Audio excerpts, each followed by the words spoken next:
wetlands clauses, the timberlands, the wilderness, the endangered species laws, all of these, if interpreted the wrong way, could just shut this country down. And unfortunately, many people feel that Bruce Babbitt has been on the wrong side of all those issues, or should I say on the extreme side of those issues. That was Senator Orrin Hatch's reaction to the possibility that Secretary of the Interior Bruce Babbitt would be named to the Supreme Court. The president, facing a scorching battle with Western senators, left Babbitt at Interior, where he continues to rankle powerful Western interests. What's the source of the resistance? Well, people who are getting something for free don't like to support laws which say it's no longer free. I mean, that's the bottom line. But there aren't two sides to it. It's an outrage. Tonight on Frontline, Bruce Babbitt versus the mining industry. Correspondent Robert Krulwich reports on miners who dig up gold on public lands and pay you practically nothing. So they'll pay the people of America $9,000 to get the right to dig up $10 billion worth of gold ore. It's an awesome result, isn't it? Here you have a scandal, a real scandal, because nobody really cares about this. Tonight, public lands, private profits.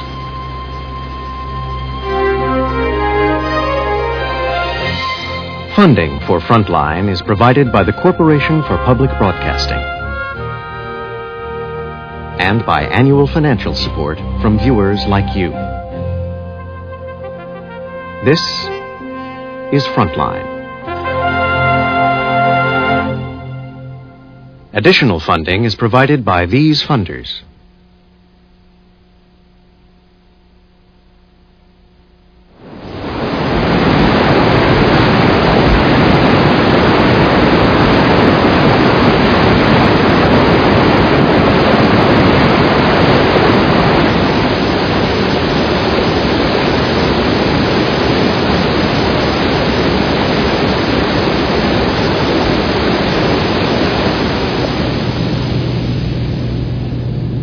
This land is our land, a treasure of national parks, forests, deserts, rich in grass and timber and minerals, over 500 million acres, America's public domain.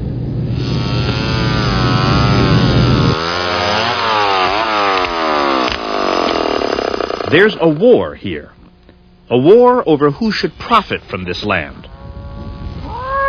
The latest battlefront is mining.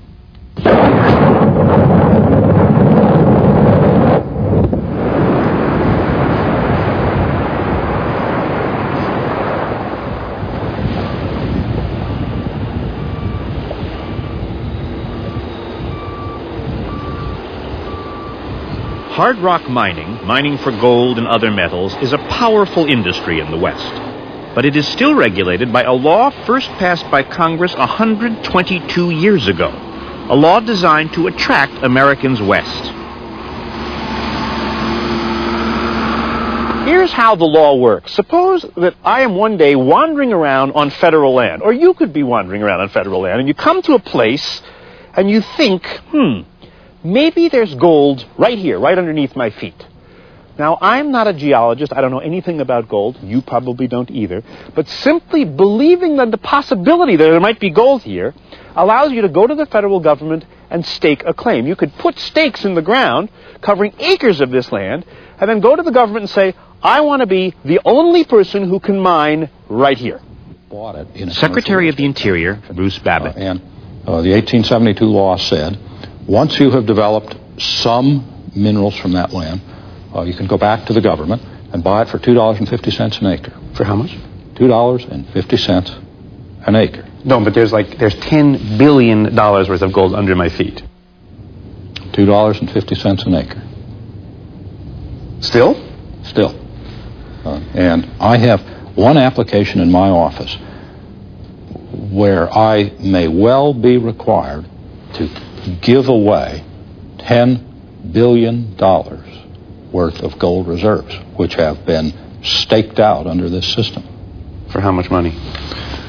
Well, it's a big claim, and there's a modest amount of acreage and fees. I'd say the total check under the law will be, they'll owe us about $9,000. So they'll pay the people of America $9,000 to get the right to dig up $10 billion worth of gold ore. It's an awesome result, isn't it? Yeah. Here you have a scandal, a real scandal, right out in the open for every newspaper and every television company, network and station in the country to examine in microscopic detail and tell the American people. I've seen 3 red lights on cameras since I started the issue because nobody really cares about this. And to a lesser extent... No one has worked longer to reform the 1872 mining law than Arkansas Senator Dale Bumpers. Now Bumpers has a Secretary of the Interior on his side. But the mining companies and their supporters say the reforms will kill mining in the West.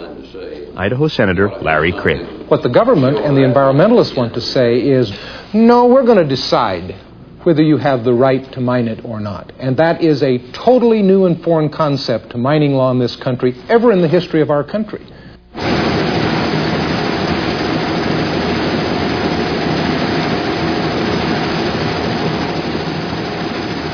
One of the reasons the 1872 mining law is getting attention these days is because there's a new gold rush in America. This dry patch of desert in northeastern Nevada is called the Carlin Trend. And this is the location of the single largest deposit of gold in the United States. 1/4 of all known gold reserves in America are located right here. And if you look over my shoulder at those artificial hills there, you're looking at the biggest company in the area, Newmont Mining.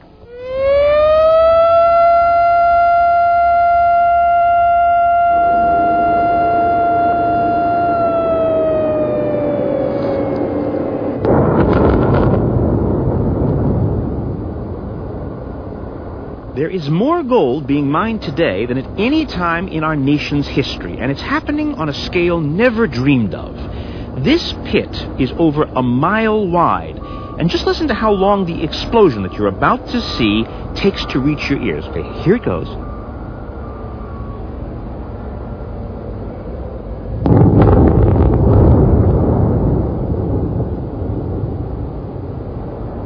This gold rush has been going on for more than a decade now, but not many people noticed. Maybe that's because you can't even see the gold.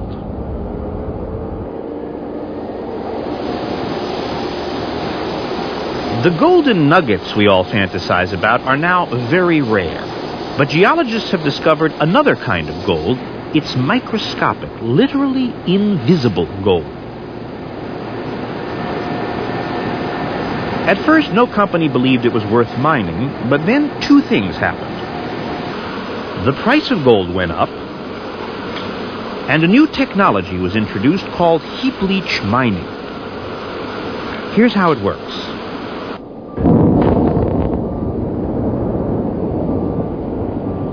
First, a company like Newmont digs a giant hole. This one is over 400 feet deep and will get 3 times deeper. Then they use these trucks to haul off the rock. They are so huge, they seem to be another species of vehicle altogether. The rock is then taken to a giant mill where it is spun and twirled and crushed into tiny pieces. Then the crushed rock is spread out over a plastic liner, and little sprinklers drip cyanide solution onto the rocks. The cyanide percolates down, and as it passes through, it chemically attracts tiny specks of gold. In order to produce, let's say, my wedding ring's worth of gold, roughly how much earth would you have to move out of here to begin looking? Out of this plant, you'd probably have to move about 200 tons of rock. 200 tons just to get the gold in my ring. Doesn't that strike you as ridiculous a little bit? Or is that just how it goes? I guess you get used to it. But yeah, in those terms, or if you think about it in that way, it's quite astounding. When you see a big truck going by, how much gold is in that truck? About 1/10 of an ounce, 2/10 of an ounce. In that huge truck? involve just the longer tube type mills. Trent Temple supervises one of the mills at Newmont's gold quarry mine. He concedes that people who want to change the mining law find the scale of this operation grotesque, almost offensive. Even his relatives are bothered. I can remember an incident with my brother-in-law bringing him out here, and he was just aghast at the large hole in the ground. And, oh my God, how could you do this to the countryside? You know, this is absolutely not right. And yet, you know, my feeling is, well, where do you think the metal came from to make your car? You know, you hate to use that argument because it seems to lead nowhere. 75% of the gold mine in this country goes into jewelry. It is not a precious metal from the standpoint of our national security or our future, because it goes into jewelry. Well, what's wrong with jewelry? Joan Rivers sells a lot of jewelry. I'm not trying to stop the jewelry manufacturers from using gold in their jewelry. I'm just simply saying that in the scheme of things, it is not critical to our future.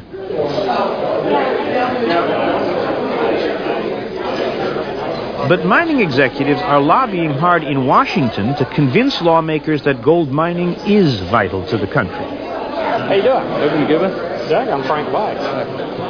This Washington luncheon is hosted by the American Mining Congress, the industry's main lobbying group. The room today is full, but the mood defensive. They are honoring one of their best friends, Wyoming Senator Malcolm Wallop. And at this front table, that's Gordon Parker on the left, chairman of Newmont Mining. He's chatting with John Kniebel, president of the American Mining Congress. The topic of the day, how to stall mining reform legislation now working its way through Congress.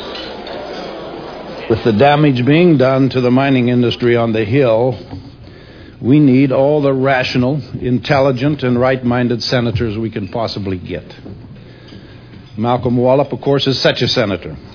If Secretary Babbitt has his way, ranching, timbering, oil and gas development, and mining will all be the victims of endless, mindless appeals from the environmental community to, use his phrase, live more lightly on the land.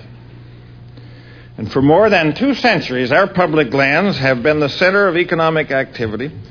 But if this administration continues to refuse to put our natural resources to use, the West will begin to look like the urbanized East, and working ranches will be bought up to build cappuccino bars with a view,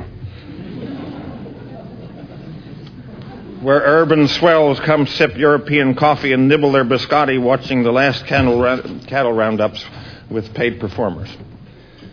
As they prepare to do battle, the American Mining Congress unveiled a jumpy new commercial targeted at audiences inside the Beltway.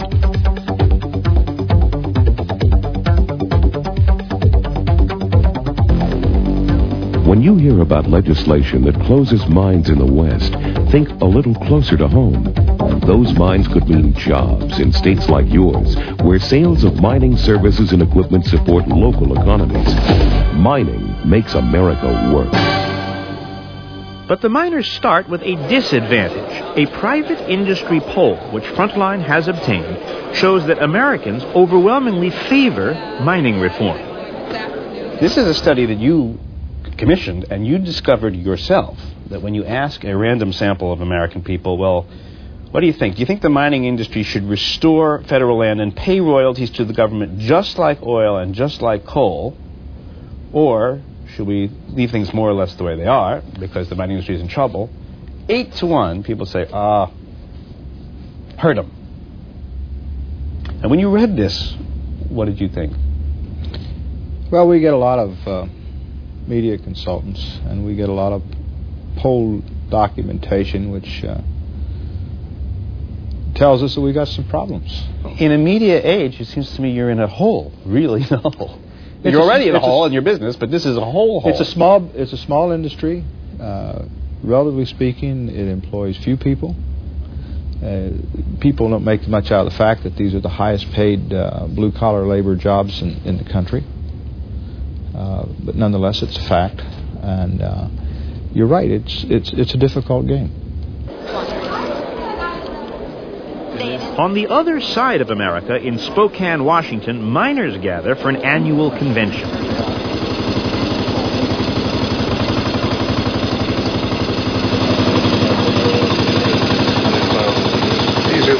effective for separating free gold from black sand concentrate. These are hard rock miners, the men who dig for gold and silver and copper. As we wandered about, we happened on a session run by the man in charge of the convention, Carl Mote. And he was warning his fellow miners about their biggest public relations nightmare. No doubt about it, and in every doggone hearing, it came up again. Everybody referred to Summitville because this is probably the one bad word in mining this year. Well, Paul took on the job of this analysis and report. Miners are especially nervous about the so-called Summitville disaster. Environmentalists call it a national scandal. So we're going to ask Paul now to tell us what Summitville was and what it does to us. Thank you. Thank you, Bill. My presentation, and I've got some slides. You can start the first slide if you will. The news media had basically a field day. They ran a series, particularly the Denver Post, condemning the mining industry, condemning the governor, condemning the legislature. Anybody that had been on site got drug into the thing. I'm not for bailing somebody out that makes dumb decisions, but Galactic left our industry with a real mess, and we're all going to pay for it for years to come. Starting next spring, over 50 million tons of earth will be moved from the face of South Mountain and stacked on a super heap covering 108 acres in southern Colorado. This video was produced 9 years ago by the Galactic Mining Company to raise money from investors. Gold. 120,000 ounces in the first year and hundreds of millions of dollars worth of gold in the course of the mine's life. Galactic's story is a case study of what can go terribly wrong with a modern American gold mine. Resources.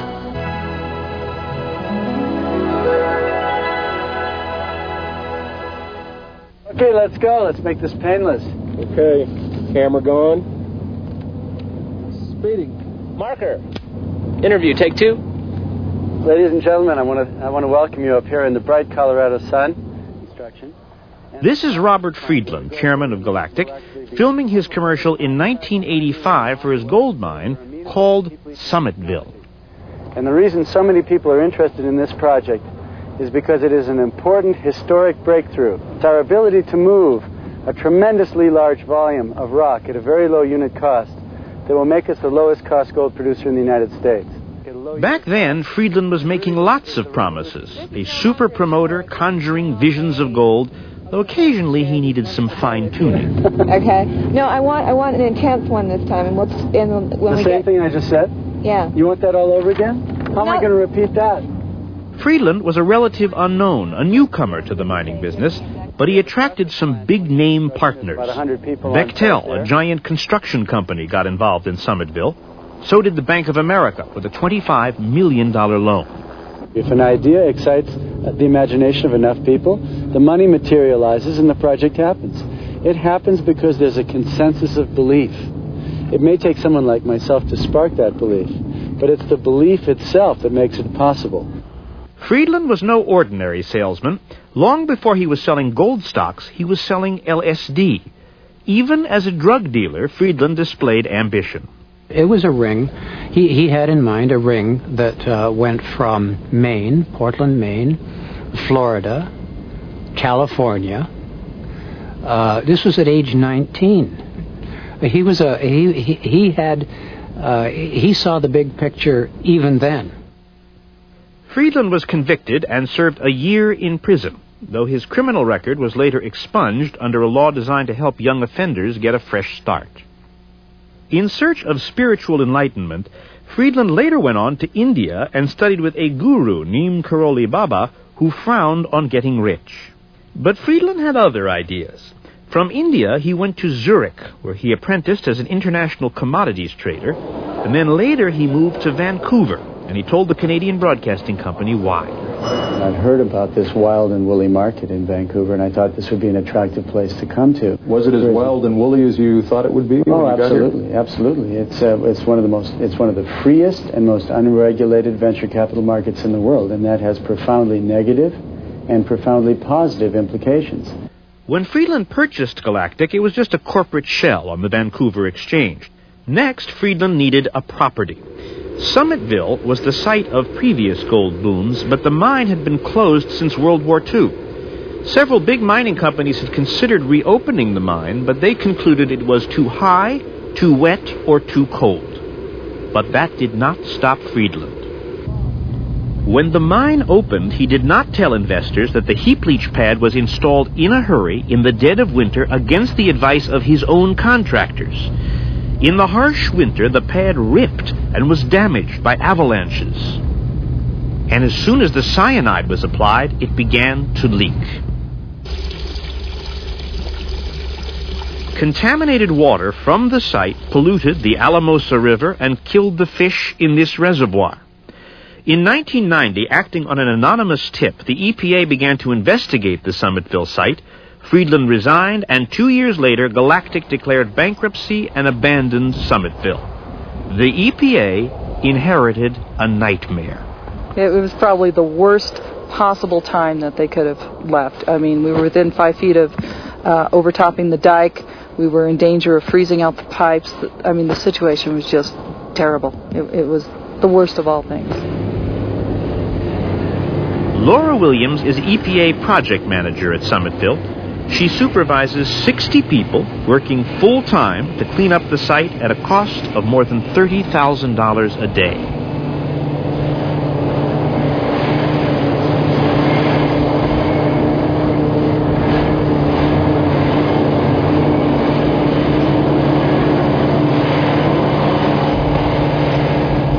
The EPA is literally moving a mountain. What we're calling it is reverse mining, where we're taking the waste pile from where it came, we're putting it back in. Once filled, this pit will be capped to prevent toxic waste from draining into the river. The EPA is also sealing off this old mining tunnel, which had been leaking heavy metals for 100 years. Friedland's operation increased the flow of contaminated water from here. The EPA estimates that the final tab for cleaning up Summitville will be $120 million.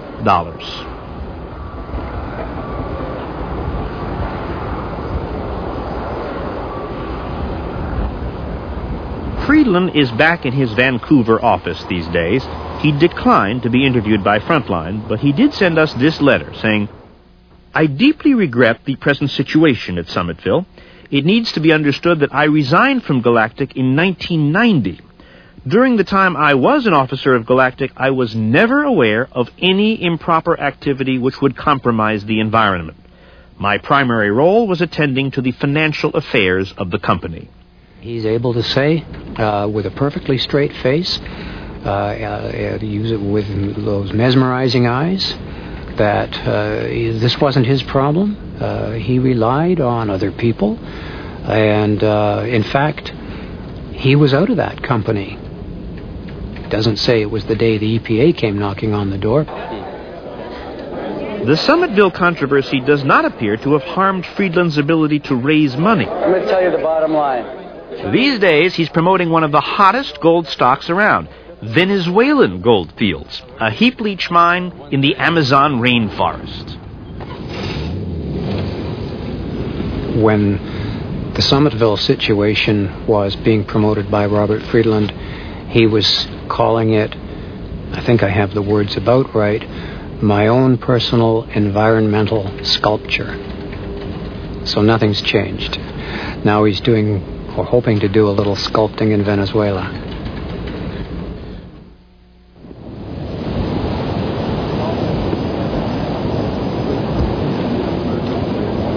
It is Bruce Babbitt's job as Secretary of the Interior to address the problems raised by Summitville.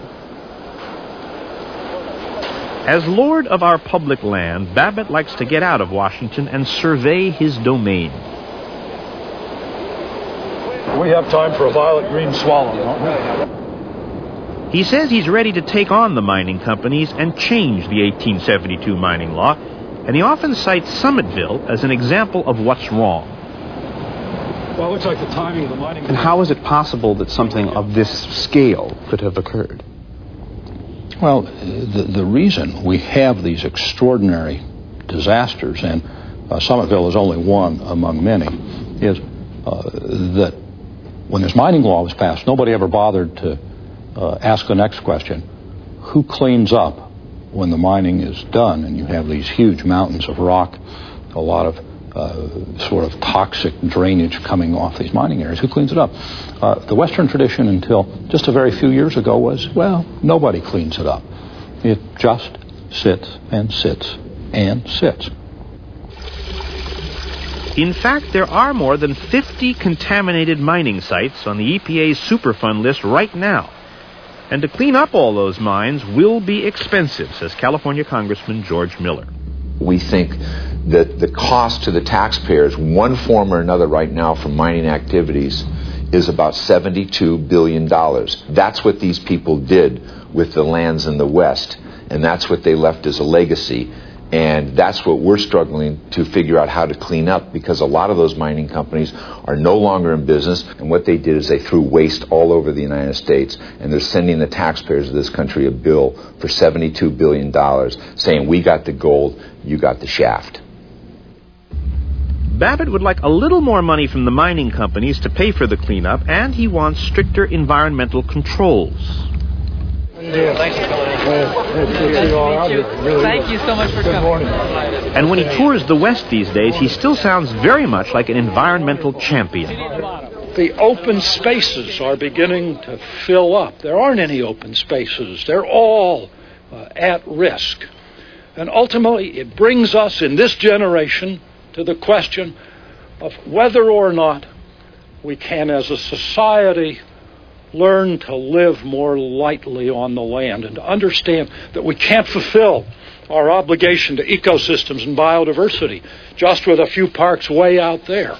That finally we have to find the balance and the equilibrium right in our own surroundings, right in our own neighborhoods, and find... Environmentalists love what Babbitt says, but they're less sure about what he's done. Like his boss, the president, Bruce Babbitt moves in small steps. He prefers consensus to conflict. And so for these true believers, he often disappoints. But then Babbitt grew up in the West. He's a cowboy conservationist, and he feels a kinship with those who oppose him. We grew up outdoors. We grew up handling guns and firearms from the time you were out of the cradle. And basically the landscape was a place where everything was a target. You shot everything that moved. I was 20 years old before I ever saw a rattlesnake that I didn't kill. His epiphany came when he read this book, Aldo Leopold's Sand County Almanac. The book just, struck me like a bolt of lightning the first time I read it. It is still, by 100 miles, the most important book that has ever been written about the environment and about the landscape and about how we live on it. And there's this wonderful transforming moment in Sand County Almanac when he's standing on a rim rock in eastern Arizona up in the tall country shooting a wolf. There are still a few wolves left. And it's really a poetic encounter because he's getting rid of predators. And he recounts how he shot a couple of the cubs, then got the mother wolf, and then walked down the slope and looked into the eyes of that wolf, and sort of watched the green flame kind of flicker out in that wolf's eyes. And all of a sudden he understood that, that he was eradicating one of the parts that keeps the balance and the beauty in the whole system. And from his experience up in the mountains of Arizona, I started looking around me because I'd been across all of that landscape that he describes in this book. And then, then and there, I could never go back. I saw a totally different landscape and still do.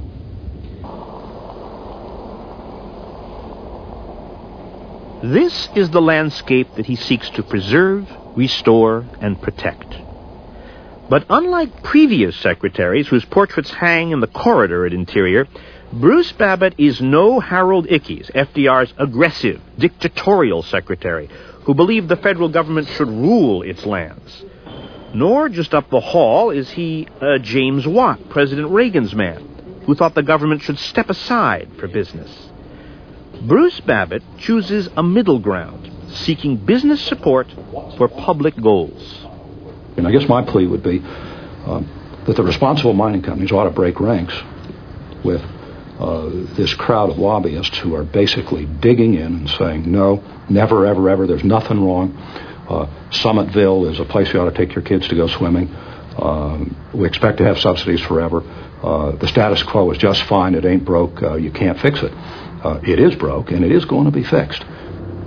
Last year, to fix the environmental mess left behind by the miners, Secretary Babbitt proposed that companies pay a 12.5% royalty when they mine on public land. Right now on public land, the mining companies pay no royalty at all. It's a classic example of what's wrong with the mining law. Say I've got a cattle ranch, a million-acre cattle ranch that I own. Mining company shows up, says, I'd like to explore. You say, fine, be my guest. You sign a lease. And if they find something, they're entitled to take it, but they pay a royalty. That's the way it's done in the private sector. It's done all the time in the West. It's done by miners. And the only exception is public land, where it's given away for nothing. Remember Newmont out there in Nevada on the Carlin Trend? Well, this is private land. So Newmont pays a royalty to private landowners, a big royalty, up to 16%. But right next door, another company pays nothing, because they're mining on public land. That company is American Barrick, and don't be fooled by the name, they're headquartered in Canada. And thanks to the 1872 mining law, Barrick pays no royalty to the U.S. Treasury. Very recently, American Barrick took title to almost 2,000 acres of public land, in part to escape the prospect of paying a royalty. Secretary Babbitt was not pleased. This is, frankly, the biggest gold heist since the days of Butch Cassidy. And all of this is brought about because of the mining law of 1872. The 1872 mining law allowed Barrick to purchase this land for only $5 an acre. And this is land that Secretary Babbitt estimates, in very round numbers, contains $10 billion of gold. Who do I blame for this? Well, I'm trying hard not to be blamed for it.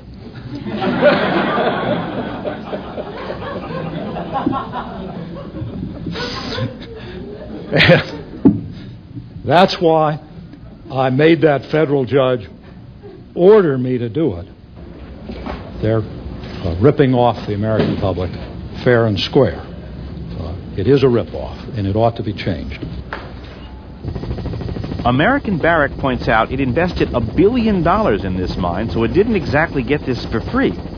And the Western senators are still campaigning to keep any new royalties low.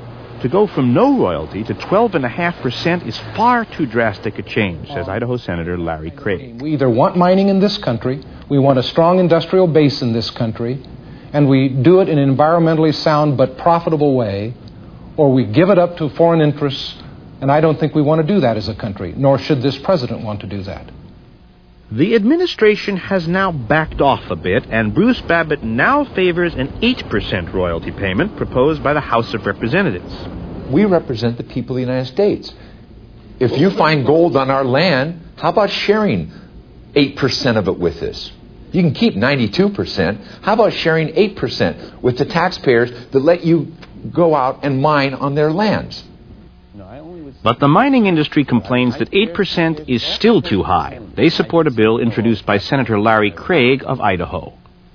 What is the royalty that mining companies pay now on public land for these precious metals that they extract? There's no royalty being paid at the present time. And what royalty sounds reasonable to you? Senator Craig is saying 2%. That seem okay?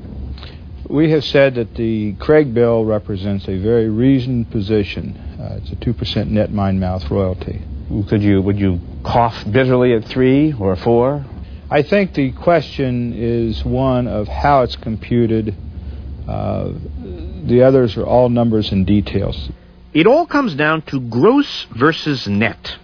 If the mining companies pay just 2% of the net, the government collects about 80 cents for every ounce of gold at current prices. But if the companies have to pay 8% of gross, as Bruce Babbitt wants, then the government gets $27 an ounce. So what is the fight in the Congress about? The fight is whether or not the royalty that the mining companies, the gold mining companies, the silver mining companies, whether that royalty is real in terms of like dollars go from the miners to the public treasury, or whether it looks like it's real on paper but nothing really happens because the way that you calculate it, you take out all of the expenses, the federal government still gets nothing, just like they got in 1872. And there's a lot of people with very sharp pencils and a lot of sharp lawyers who are trying to figure out how they can look like they're paying the federal government a royalty, but when you get done taking out all the expenses, can't pay a royalty this year, maybe next year will be better. That's what the fight is, over a real royalty or a phony royalty. Why can't the taxpayers just charge a little more for taking the gold off the public land without any terrible result? Well, you certainly can. It's a taking. But how would you like to wake up in the morning and get your mortgage notice, and all of a sudden your bank is going to charge you 8% more? But if I had been paying a mortgage of 0%, I would have considered myself a very lucky man until the letter. That's exactly right. But you had a contractual relationship here. You entered into a project knowing that you could pay whatever it was that you were going to pay. And then you wake up in the middle of the night or in the middle of the project, and all of a sudden you're told that the game has changed. Or the party's over. Or the party's over. The industry complains to Babbitt that a new royalty will make mining in America more expensive, and they say theirs is a very price-sensitive industry. For example, here at Newmont, lab technicians review the gold content in every core sample. Robots do most of the work. Newmont has refined its own computer software to determine where exactly the ore body lies. As we go from pink to blue, our pink is our high-grade These material. guys like to be in the pink. We're running at 0.2 ounces per ton. The amazing thing is they actually calculate how to shape and dig the pit based on the fluctuating price of gold. So when placing this first pit, we might be a little conservative and pull it in, and it helps in both ways. You get to the best materials, so it helps your cash flows, and it also gives you the opportunity to, if there's a small swing in gold price, that you can take advantage of it by changing your mining width. So they insist that a new royalty, even at the big companies, will come with a cost.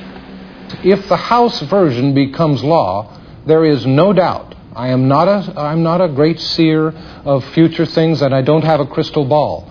But I know economics and I know facts. And I know there will be an awful lot fewer miners mining in the United States. As near as I can tell, The miners who gathered in Spokane feel quite threatened. We are faced with I guess you would have to say, a hostile Secretary of Interior. We're faced with a Congress where our foes clearly outnumber our friends, at least at this point. We are faced with an administration who I suspect at best is insensitive. Joe Danny, a lobbyist for the Placer Dome Mining Company, told some grim-faced miners that they were in for the fight of their lives. You're not going to win any overwhelming victories. You're not going to knock this thing in the head in one fell swoop. What you're going to do is find toeholds and handholds and nudge this thing ever closer to some semblance of a reasonable compromise. But others seem to have given up already. You could say that the mining industry is definitely heading south. This conference used to be very big and represent the exploration side of the mining industry. And new exploration is heading south. We, in fact, are holding a conference on Latin American mining opportunities. And mining in the United States right now is a very threatened industry. Ironically, in this industry, which prides itself on rugged individualism and male bravado, it's the women who are girding for battle. We're sending letters to congressmen and senators about the mining law, and I'm addressing them right now. A group calling itself the Women's Mining Coalition ran the most popular booth at the convention, featuring photos of their lobbying in Washington. That's them with Speaker of the House Tom Foley. Organizer Kathy Benedetto is a mining company geologist from Nevada. She admits women are still a minority in the mining business, but they make effective lobbyists. We have women who fill all kinds of different positions. They drive 190-ton trucks. And in fact, some of the mines maybe like to hire women because the trucks last a little longer and there's not as many accidents. The women offered an incentive. Write a letter to Congress opposing Bruce Babbitt's mining law reform and get a free button. This is the limp pick button, and as a universal no sign, we would like to have no limp picks here at this meeting. Stiff opposition is necessary, these miners say, because they're convinced that Bruce Babbitt's real goal is not reform. And if you look at the availability of the public lands for mining, more than half is no longer available. You've got 100 million acres in wilderness. You've got a lot of military restrictions. You've got a lot of land that's just been taken out by governmental edict. And this is the last great knot to make sure that they can control it all.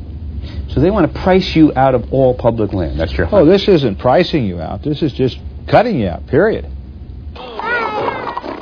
Throughout the West, cowboys, loggers, and miners have joined together to fight what they call a threat to their jobs. The 2-mile-long parade ended at Boise's Convention Center with a rally that called for action and for legislation protecting people first. In the case of mining, it contributes 1 job out of 1,000 in the West. And that's not exactly what the Western economy is going to be built on. There's no question. This isn't about being against mining or being against grazing or being against timber. It's recognizing that there are limits to what we will let these people do in the pursuit of gold. You could put cyanide over the top of the U.S. Capitol and get gold to come out of the bottom. But that doesn't mean you should get to turn up every acre of land in the West and cover it with cyanide so that you can get a gold. This is about limits.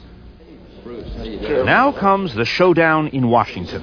Sometime before the August recess, House and Senate conferees should produce a final bill, and both sides are revving up. I can't imagine an administration who comes to town touting jobs as part of its #1 priority, now supporting a bill that they know, by all estimates, is going to knock a hole in the job base of the public land West. Those senators see their mandate as protecting the mining companies, not as protecting the public interest. And as long as those people are in office, this is tough sledding. This is hand-to-hand combat. You take this sort of one foxhole at a time. Unfortunately, in each foxhole, there's another senator representing another mining interest. If you come back from conference, which is something with a measure which is something more like the House bill than the Senate bill, then you better be ready for the potential of a filibuster. It wouldn't be the first time. Last year, Bruce Babbitt tried to raise grazing fees on public land. Ranchers protested, and whenever the bill came to the floor, Western senators held up the vote by talking and kept it up for 2 weeks. I tell you, my friends and colleagues, this is not a grazing issue. This is an issue of a war on the West. This is an issue of the assault of the Secretary of Interior to try to gain control over the West. I have to say that earlier this year, the Secretary of the Interior, Bruce Babbitt, expressed his confidence in ensuring that, quote, 1993 continues to be the year of reform for public lands issues, unquote. In my opinion, this year can't end soon enough for those of us in the West. There's been one continuous assault on our people. And it wasn't just Republicans. I don't know if those of us who on both sides of the aisle can win this debate, but I can tell you that I am absolutely sure who's going to lose the eventual debate, and that's going to be the administration in the 1996 election. You cannot jeopardize families, make ghost towns out of ranching communities, kill jobs, and then go back and ask the dead and dying for their votes. The White House is very sensitive to Western senators. It needs their votes on the budget and health care. So on grazing, the administration backed off. They got torched in the Senate. And they never again want to hear the word filibuster. But the senators know that, so they keep going, filibuster, filibuster, filibuster. You say, I got an idea, filibuster. I'd like to talk, I'll filibuster. After the filibuster, Western senators and some Western governors went after one of Babbitt's top deputies, Jim Baca, director of the Bureau of Land Management. Hi, this is Jim Baca. For environmentalists, Baca was a symbol of reform. But to these Western politicians, he was too doctrinaire, and they made that perfectly clear when they gathered last February in Washington. If I'd been Secretary of the Interior, I'd have fired him on the spot. And I would say that you've only got room for one boss in any business or department. And the way it stands right now, Jim Baca is answerable to nobody, it appears to be. And I wouldn't have him around 15 minutes if he worked for me. And that's just what Babbitt did. He fired Baca. I think we share the same reform goals, but there are two styles of how you implement reform. One is, and it's been used, it's a valid approach. It's simply to throw down the gauntlet and say, you're against us, you're our enemy, you're for us, you're our friend. It's a style which doesn't work very well in the 1990s. It didn't work for me when I was governor of Arizona. I really wish he had shown more backbone in standing up to some of these Western governors and senators, because he knows what's the right thing to do. But I think he felt so much pressure that he bent. He just bent. After being roughed up on grazing, Babbitt hit the road and tried to bring ranchers and environmentalists together. Absolutely. That's the key. Process. We're ready to... Instead of promoting one land use law for the West, he invited opponents to sit down, bargain, and together write their own local laws. The emphasis, as is usual with Babbitt, was to find consensus. Anybody who is warm and breathing and who has a modicum of good manners is entitled to participate, period. We don't care where you're from. We don't care what your ideology is. If you will promise to be nonviolent and you're able to get there, you can participate. So we just... Babbitt made some headway in Colorado, but here in Nevada, he made nobody happy. Not even his old friends in the Sierra Club. In the case of the director of the BLM with whom you had a difference, you ended that difference by firing Mr. Baca. But you are asking us to sit down with people with whom we've had differences for decades, and you're saying, let's have consensus, let's have collaboration. Now, you know, you're the Secretary of the Interior, you can do anything you want, but, you know, you're putting us into an impossible situation. The Secretary of the Interior should start acting like the Secretary of the Interior, again, for the entire country, for the stewardship of all of the federal lands, and quit acting like the Fuller Brush man. You know, you're not going to sell this policy, and you're not going to get the kind of reform that the American public wants or is entitled to under the current way they're doing it. So going to Nevada and all that, you think is a waste of his time? Well, there's no evidence that he bought anything. You know, in Colorado, where they're already doing this, they said, fine, we'll agree to do that. And the senator in Wyoming blasted him, and the senator in Idaho blasted him, and the senator from New Mexico says, never in my lifetime.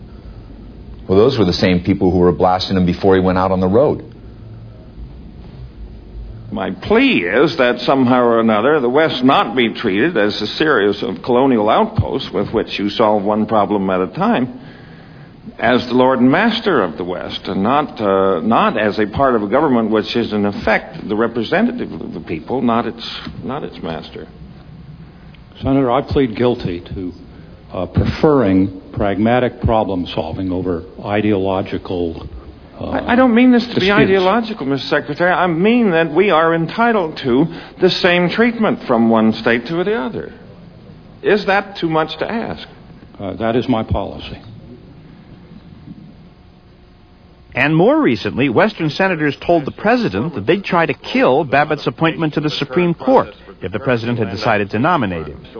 You sat for a whole day in front of a Senate committee, and all they did was slam, slam, slam. What was going on in your mind during that? It was impressive. I mean, they were really horsewhipping me from all sides about every conceivable kind of thing, and I enjoyed it. You didn't. I enjoyed it for this reason, because, you know, what those hearings are about is not eliciting information. It's kind of a ritual stage on which everybody gives speeches and debates each other, and it's part of the process of politics. Still, do you ever spend, even minutes wishing you were an Associate Justice of the United States Supreme Court? Yes, but not many. And finally, back to President Clinton.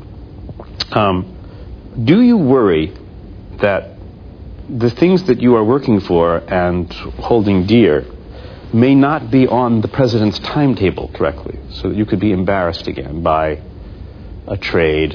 I disagree 100% with that characterization. The president has given me the discretion and the room to do his job, and he has supported me nonstop. And this notion that somehow I don't have a mandate to do this job, I absolutely disagree with. Well, it's bravely spoken, but I haven't heard the president talk about grazing or mining in months and months. I've had plenty of support from the White House in the clinches where it counts. Not on the front pages of the newspapers, but it's there. And notwithstanding what the critics say, they've been there at every juncture where I've picked up the phone and said, I need your intervention. They have unfailingly, 100% been there.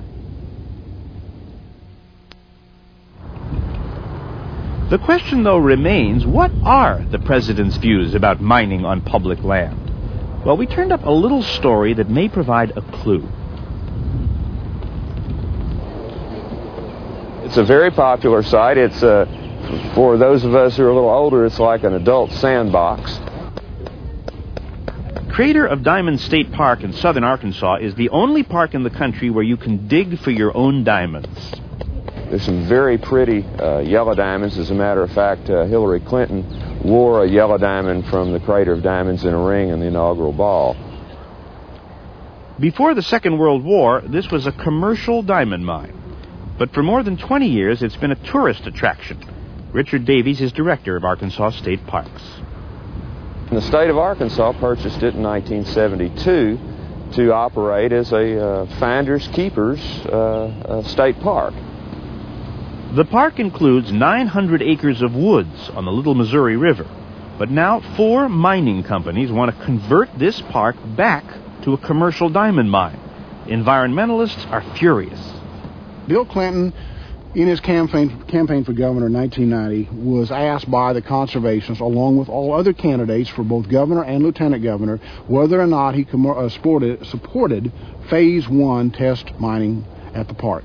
He was the only one that did. Out of all the Democrats and Republicans that were running for governor and lieutenant governor, everyone else was opposed to these activities at the park.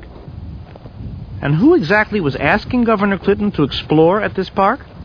Well, it turns out that one of the investors is a banker in Little Rock, Jackson Stevens, who has been one of Clinton's biggest campaign supporters.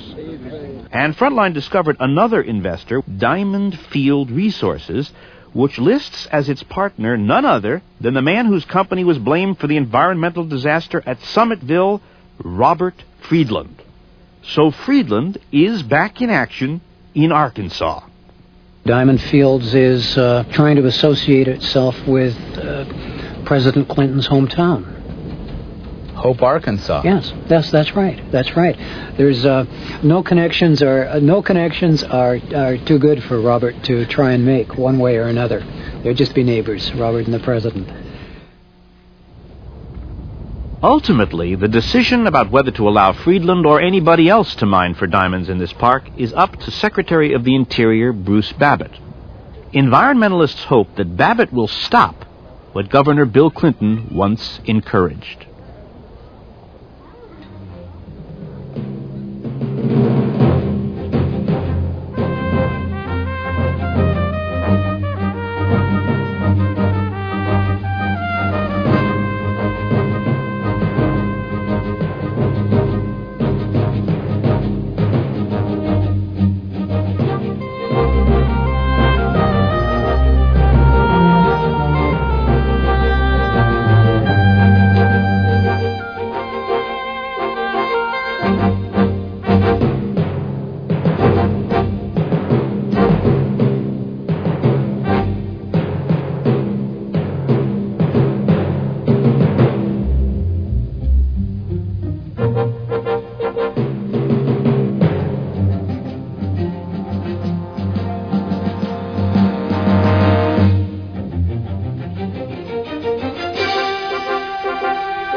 Funding for Frontline is provided by the Corporation for Public Broadcasting and by annual financial support from viewers like you. Frontline is produced for the Documentary Consortium by WGBH Boston, which is solely responsible for its content. This program is a co-production with the Center for Investigative Reporting. Additional funding is provided by these funders.